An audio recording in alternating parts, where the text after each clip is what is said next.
Juan capítulo quinchonque, versículo qui, tashi versículo quinchonque.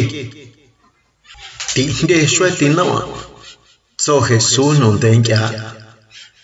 Ti noen a chono, kanayu ot on, manti kanayu oha. Gevate de honyo na yang on. Shana hoa ta na kiwa. Hanon quato để cho non teo. Họ nán cọ giả quy khô quen tạo.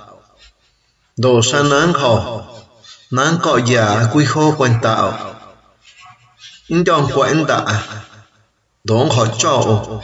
Kia hồ man ti ong ong nạ tổ na hàm à. Đồ ô để man nhiều ong nạ tổ na yán tạo. Đón ske ong nạ tổ na hà hồ.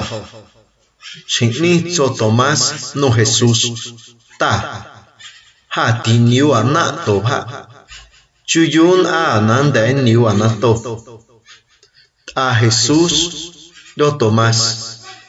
Ha konui no na to. Na mayu do na bando cha. Min quit a shon da ngui no na to ma ta os on. Shanan chung ki ha. Ge shana mayu chen bi na ha. Man ti la bi na te os on.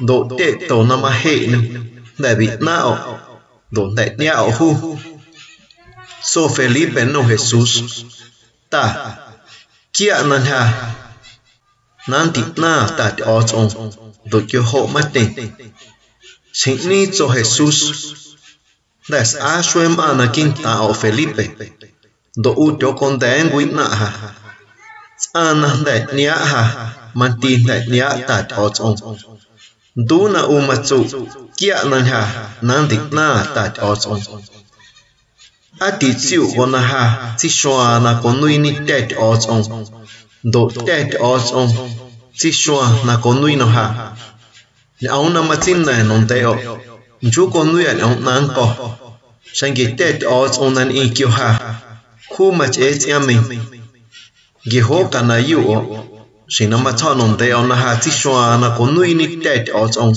do tet os on tishwa na konui no ha sanati ni na yu o na machin nai kana yu o ha ge tia na ko nia ona macha don o ma yu chen ma non de o ana machu ko ha man ti huns a tia na macha do twan ti tia na huns a ge ha ho na tom a tat os on Domingia nana on ta on non ta os on kyo shwe ha hans a kia hong win kyo na đi ta os on kyo tia na ma che da Domingia nana ta o kyo shwe ha hans a